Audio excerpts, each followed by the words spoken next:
Hello po, kapayapaan po ang sumasa inyo sa pangalan po ng ating Panginoong Hesus. Ang ating pong paksa tungkol po sa pag-aabuloy o donation.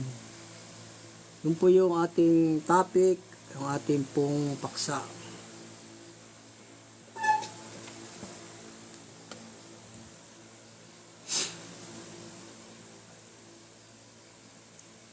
Ayun po yung paksa natin, yung ating topic.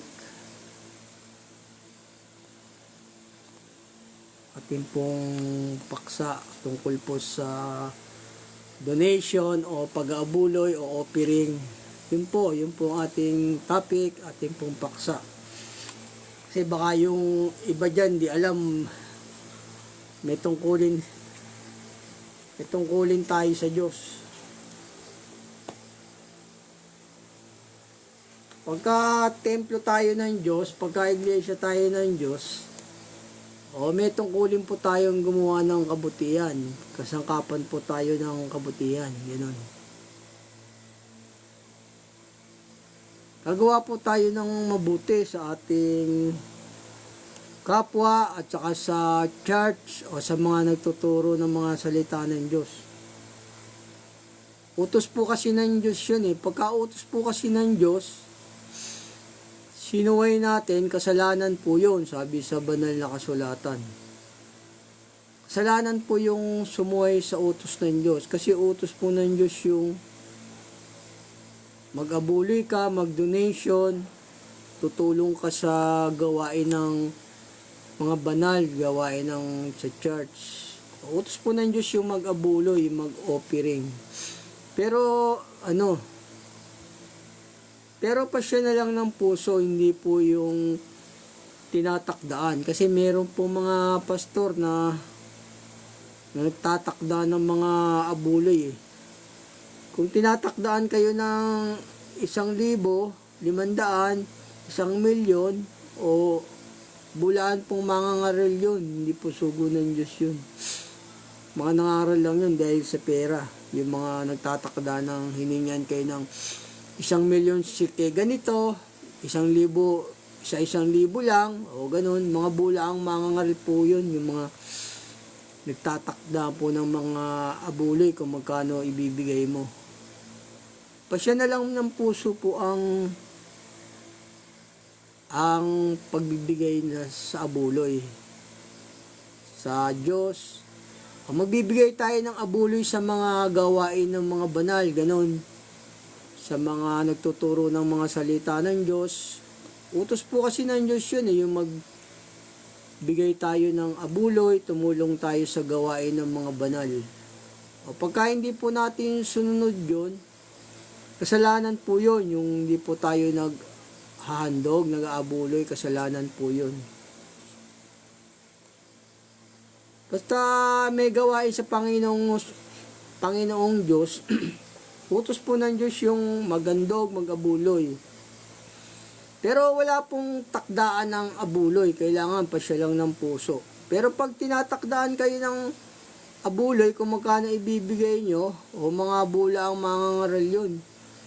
Mga nangaral lang sila dahil sa pera. Yung hihingaan kayo ng 1,000,000 lang, o meron na siyang 20,000,000, o kaya 1,000,000 kay ganito, 1,000,000 kay ganito, o 2,000,000 kay ganon. O mga bula ang mangangaral po yun. Huwag po kayo maniwala dun. Wala pong mangangaral ang Diyos na bakla. Wala pong mangangaral ang Diyos na bakla. Bawal po sa Diyos yung mangangaral na bakla. Saka yung nagtatakda ng abuloy.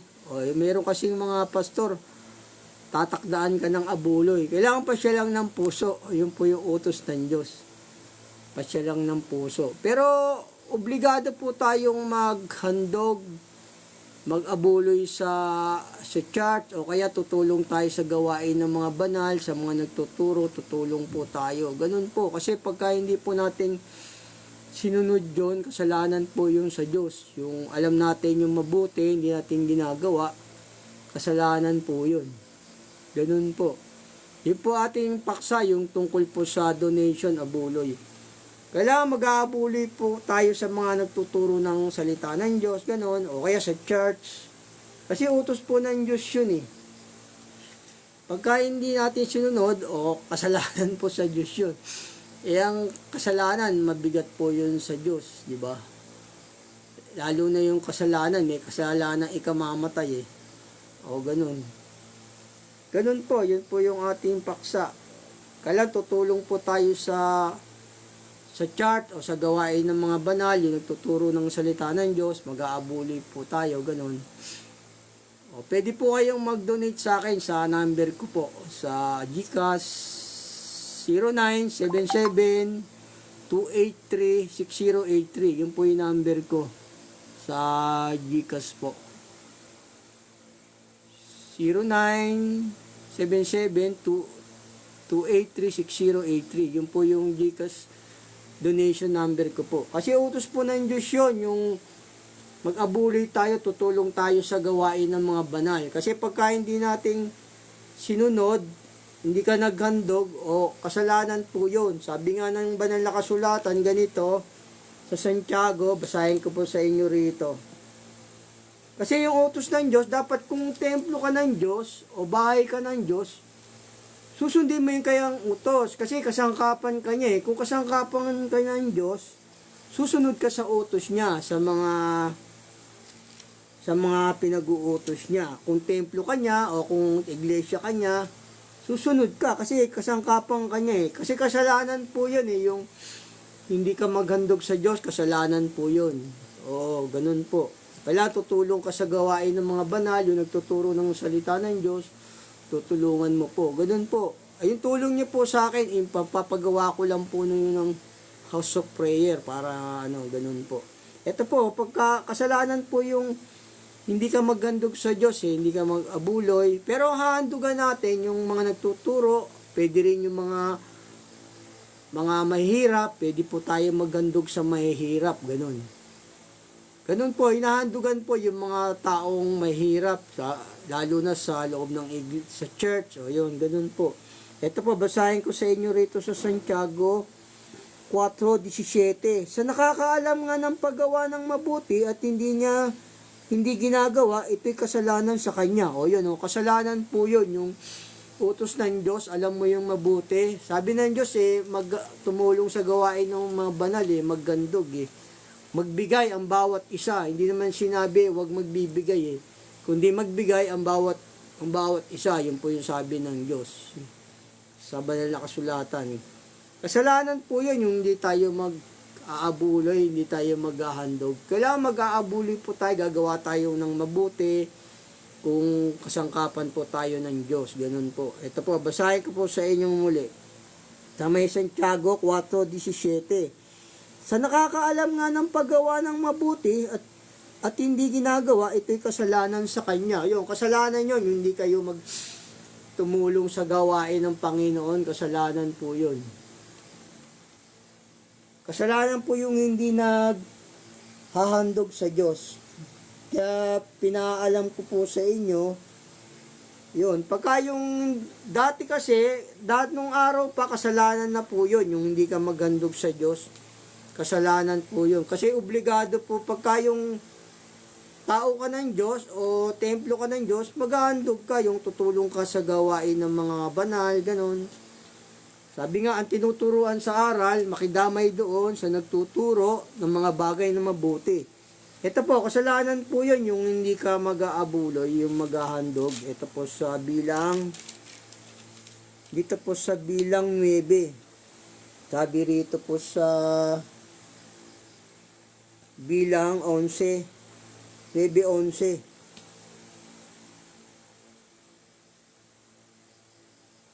Kasalanan po kasi yan yung hindi ka maghahandog sa Diyos. Kailangan po tayo yung mag-aabuloy tayo, ganun, sabi ng banal na kasulatan. Ito po sa bilang 9:13.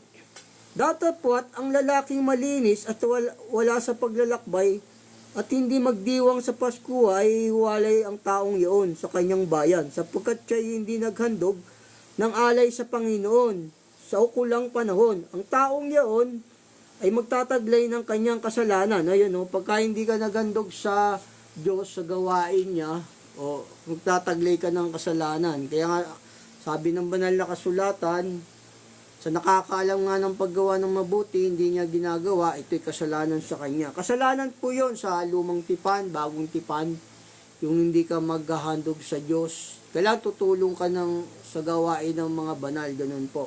Ito, basahin ko sa inyong muli rito. Sa bilang 9:13, datapwat ang lalaking malinis at wala sa paglalakbay, at hindi magdiwang ng Pasko ay hiwalay ang taong iyon sa kanyang bayan, sapagkat siya hindi naghandog ng alay sa Panginoon sa ukulang panahon. Ang taong iyon ay magtataglay ng kanyang kasalanan. Kasalanan po yun kung hindi ka maghandog sa Diyos sa mga gawain ng Panginoon. Yung nagtuturo ng salita ng Diyos, hindi naman yung pasya na lang ng puso yung pagbibigay. Tutulong po tayo sa gawain ng mga banal, yung nagtuturo ng mga salita ng Diyos, gaya ko ganun. O kaya sa church. Pero dito sa Pilipinas, wala pa po akong nakikitang matuwid na church dito. Karamihan, bulaan Ingat po kayo kasi yung tunay na sa Diyos, yung utos ng Diyos ang tunay na sugo kasi ng Diyos, yung utos niya lang ang sinasalita at inuutos. Ganun po, pag kami nagdagdag ng utos o tinakdaan ka ng abulay, ganito, 1,000,000, 1,000,000, o ganito ibigay mo, mga bulaan po yun. Hindi po tunay na sugo ng Diyos yun. Saka wala pong sugo ang Diyos na bakla, wala po. Dahil puro lalaki po yung sugo ng Diyos. Sabi po rito sa sa Galatia 6:5, sapagkat ang bawat tao ay magpapasan ng kanyang sariling pasan. Utos dito, bawat tao, sabi dito. Sabi ng banal na kasulatan. Isa sa pasan ng bawat tao, yung magandog tayo, mag-abuloy. Pero hindi lamang yung pastor ang aabuluyan natin, pati yung mga duka, bibigyan din natin yan sa loob ng church. Yung mga babaeng bao, bibigyan din po sa church yun. Kung meron kayong mga matatandang kamag-anak o mayaman ka naman, nakaluluwag ka sa pera o tumulong ka sa mga matatanda, utos po yun yung magbibigay ka sa mga duka, ganun po yun. Utos po ng Diyos yun. Ito patuloy, ito kasi sabi rito, sapagkat ang bawat tao ay magpapasan ng kanyang sariling pasan. Bawat tao sabihin, bawat tao. Sabihin, lahat po yun, magpapasan ng kanyang sariling pasan.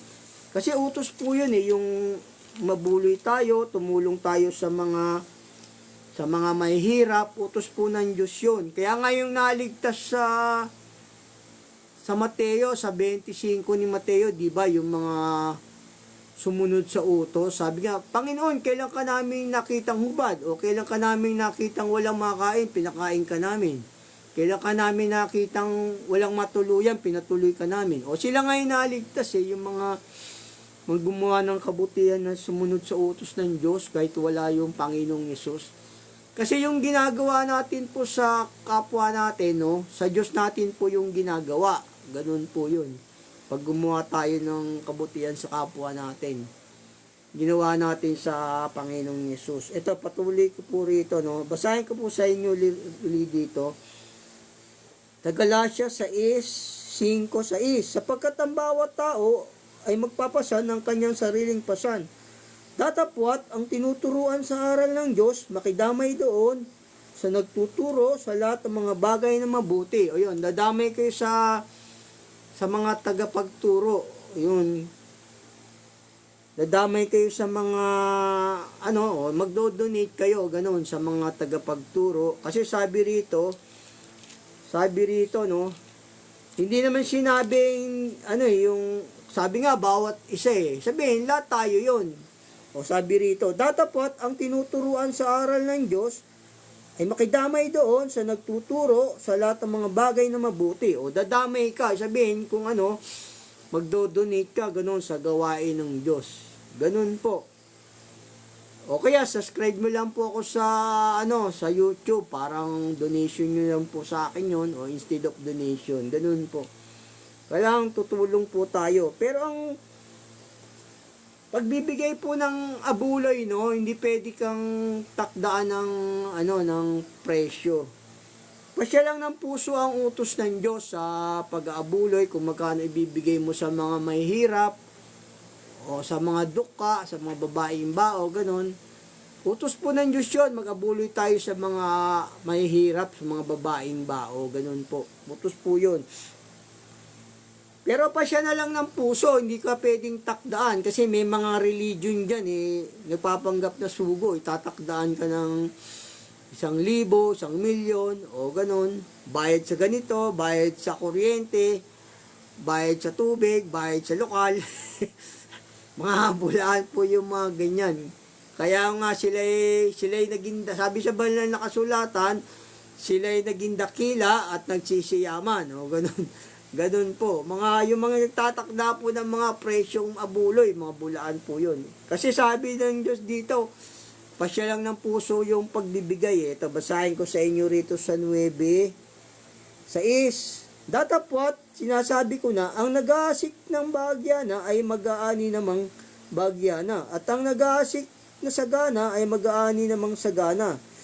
Magbigay ang bawat isa ayon sa pinasya ng kanyang puso. O yun o, pasya na lang ng puso yung pagbibigay, yung pag-aabuloy, donation. Hindi po, wala pong takdaan. Kung pagka merong sekta dyan, tinatakdaan kayo ng presyong ibibigay nyo o sa church. Huwag po kayong maniwala doon. Mga bulaan po yung ganun nagtatakda ng presyo. Na ganun, bigay mo, ganun. Meron pong ganyan eh. Huwag po kayong maniwala sa ganun. Mga bulaan po yun. Kaya nga kaya sabi nga ng banal na kasulatan, sila'y naging dakila at nagsisiyaman. O, yung ganun. Maraming ganun po yan eh. O, patuloy ko po. Basahin ko po sa inyo muli dito sa 2 Korinto 9:7. Magbigay ang bawat isa ayon sa ipinasya ng kanyang puso. O, yun o. Sabi rito, magbigay ang bawat isa. Magbigay bawat isa yon, hindi sinabing wag magbigay. Bawat isa magbigay, sabi rito. O, ganun o. Huwag mabigat sa loob dahil sa kailangan, sapagkat iniibig ng Diyos ang nagbibigay ng masaya. O, iniibig ng Diyos yung nagbibigay ng masaya, sabi sa banal na kasulatan. Ayun po, dapat mag-aabuli po tayo. Kung nakaluluwag po tayo, no, mag-abuli tayo sa mga matatanda, sa mahirap, o ganun. O kaya sa church o sa mga nagtuturo ng salita ng Diyos, sabi, di ba, ang tinuturuan sa aral, makidamay doon sa nagtuturo sa mga bagay na mabuti. Ganun po, kailangan kung kasangkapan ka ng Diyos, gagawin mo yung mga utos niya. Hindi yung kasangkapan ka ng Diablo, o yung pera isusugal mo, o gano'n, maglalasing ka, kasangkapan ng Diablo po yung gano'n. Huwag po yung gano'n. Kung sa gawain ng mga banal, o kasangkapang nagbibigay ka, o yun, kasangkapan ka naman ng Diyos nun. Ito, dadamay tayo sa pangangailangan ng mga banal, sabi rito sa banal na kasulatan. Ito po sa Roma 12:13. Mapagdamay sa mga kailangan ng mga banal, maging mapagpatuloy. Yun, dadamay kayo sa mga nagtuturo ng mga bagay na mabuti. Yun po sabi ng Diyos. Babasahin ko po ulit sa inyo rito sa Roma 12:13. Mapagdamay sa mga kailangan ng mga banal, maging mapagpatuloy. O yun, dadamay kayo. Pero pasya na lang ng puso yun, yung pagbibigay, kung ano yung kaya mo, o ganun yun. Hindi ka naman pwedeng takdaan ng presyo sa pagbibigay sa church. Pag merong nagtatakda na presyo, hindi po yun. Ito, meron din po rito tayong mababasa, no? Sabi rito, ang pagbibigay ayon sa kanyang iginiginhawa. Kung ano yung kaya mo, kumbaga, sabi rito kasi, yung ayon sa iyong giniginhawa. Sabi ng banal na kasulatan, dito po sa 1 Korinto 16, 1:2. Ngayon tungkol sa ambagan sa mga banal ay gawin din naman ninyong gaya ng iniutos ko sa mga iglesia ng Galacia tuwing unang araw ng sanlinggo. Ang bawat isa sa inyo ay magbukod na magsimpan ayon sa kanyang iginiginhawa upang huwag nang gumawa ng mga ambagan pagparian ko. Yun o. Sabi rito, ayon sa kanyang giniginhawa. O yun, kung ano yung maluwag sa'yo, yun lang yung ibibigay mo. Hindi po yung takdaan na presyo na abuloy. Pag may nagtatakdang presyong abuloy, no? O ganon. Marami kasi yan yung mga nagtatakda ng presyong abuloy. Merong mga ganyang reliyon Ibulaan po yun, di po yun sa Diyos. Sila'y naglilingkod sa kanilang sariling tiyan. Kasi rito, basahin ko po sa inyong muli. Yun, yung ayaw lang sa giniginhawa, yung pagbibigay mo sa abuloy, sa church, o kaya sa mga matatandang bao, sa mga hirap, ganun. Ganun po yun. Ito, basahin ko po sa inyong muli rito. Sa unang Korinto, 16:2.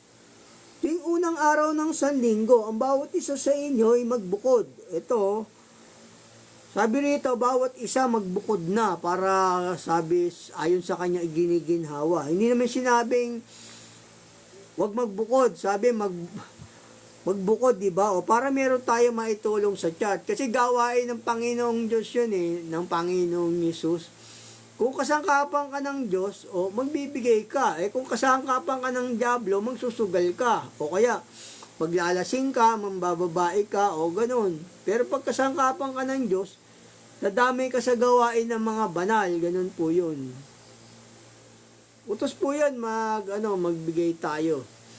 Pag naglalasing kayo, o susugal kayo, kasangkapan kayo ng diablo nun. Hindi po ng Diyos. Ito, basahin ko po sa inyo muli, dito sa unang Korinto, 16:1-2. Ngayon, tungkol sa ambagan sa mga banal, ay gawin din naman ninyong gaya ng inuutos ko sa mga iglesia ng Galacia. Tuwing unang araw ng sanlinggo, ang bawat isa sa inyo ay magbukod, magsimpan, ayon sa kanyang iginiginhawa. Yun, ayon sa kanyang iginiginhawa. Kumbaga, kung ano yung maluwag sa'yo, yun po, walang takdaan na presyong abuloy. Upang huwag nang gumawa ng ambagan sa pagparian ko. Yon, ganun po. Magbibigay tayo sa mga nagtuturo ng mga salita ng Diyos. Nung araw po kasi, merong kapanahunan ni Moises, merong talagang takdaan na presyo na ibibigay ng tao. Pero ngayon, di na po acceptable yon sa Diyos. Pasya na lang po ng puso. Nung araw kasi, meron yan yung magbibigay sila, nakatakda yung presyo. Pero ngayon hindi na po. Ganun po, kasi nga, sabi rito ng Diyos, yung mga mayayaman, magbigay. Sabi rito ng Diyos, maibigin sa pamimigay, pamamahagi. O kung hindi ka naman mayaman, magbigay ka rin ayon sa yung giniginhawa, di ba? O ganun, sabi ng banal na kasulatan. Wala pong takdaan na presyo ang pagbibigay sa church o pag-aabuloy sa mga mahihirap. Kasi yung mahihirap, utos din po na bigyan natin. Ito, basahin ko sa inyo rito sa unang Timoteo 6:17. Ang mayayaman sa sanlibutan ito ay pagbilinan mo na huwag magsipagmataas ng pag-iisip at huwag umasa sa mga kayamanang di nananatili, kundi sa Diyos na siyang nagbibigay sa ating sagana ng lahat ng mga bagay upang ating ikagalak, na sila'y magsigawa ng mabuti, na sila'y magsiyaman sa mabuting gawa, na sila'y maging handa sa pamimigay, maibigin sa pamamahagi. Ayan yung mayayaman dito sabi, may bigin dapat sa pamamahagi. Babasahin ko po sa inyo muli. Dito po sa unang Timoteo 6:17 hanggang 18. Ang mayayaman sa sanlibutan ito ay pagbilinan mo na huwag magsipagmataas ng pag-iisip at huwag umasa sa mga kayamanang di nananatili, kundi sa Diyos na siyang nagbibigay sa ating sagana ng lahat ng mga bagay upang ating ikagalak, na sila'y magsigawa ng mabuti, na sila'y magsiyaman sa mabuting gawa. O yun na sila'y maging handa sa pamimigay, maibigin sa pamamahagi. Yon. Maibigin dapat yung mayayaman sa pamamahagi. Ayun po utos ng Diyos sa mga mayayaman. Tayo po mga ordinaryong tao lang, hindi naman tayo mahirap, mayaman. O, pasya lang ng puso sa atin. Yung pero mayaman, inuutosan po ng Diyos na magsiyaman, maibigin sa pamamahagi. Yun po, utos po ng Diyos yun. Kasi nga, pagka hindi mo ginawa yung mga utos ng Diyos, kasalanan po yun. Kasalanan po yun sa may mababasa nyo po sa pag hindi ka nagandog, kasalanan po yun, nasa bilang po yun. Saka yung, basahin ko sa inyong muli. Pagka hindi ka nagandog sa Diyos, kasalanan po yun.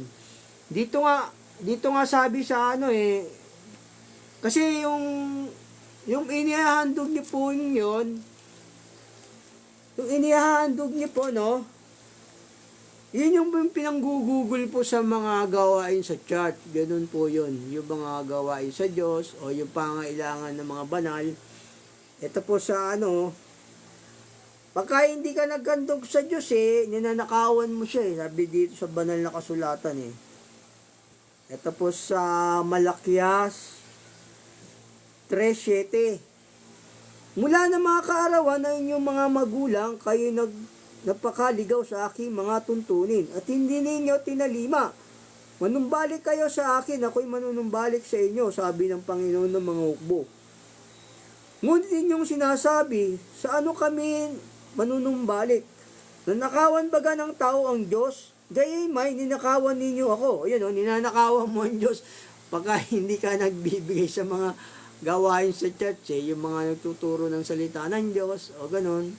Sa mga duka, kailangan pagka may pera ka, magbigay ka rin kasi hindi mo naman yan madadala sa sementeryo. Ang aabuloy kasi yung paggawa ng mabuti, nagtitipon po tayo ng kayamanan sa langit noon pagka gumagawa po tayo ng mabuti sa ating kapwa o sa church, ganun po. Nagtitipon po tayo ng kayamanan sa langit. At basahin ko po sa inyong muli, dito sa Malakias 3:8. Nanakawan baga ng tao ang Diyos? Gayamay, ninakawan ninyo ako.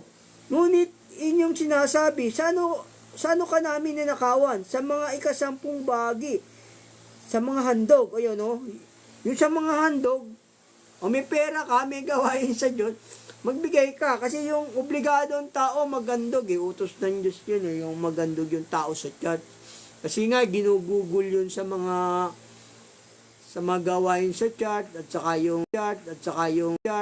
yung pagka pala nag-aabuloy ka sa Diyos, dati hindi ka nag-aabuloy, hindi ka nagdo-donate, o nanakawan mo ang Diyos yun.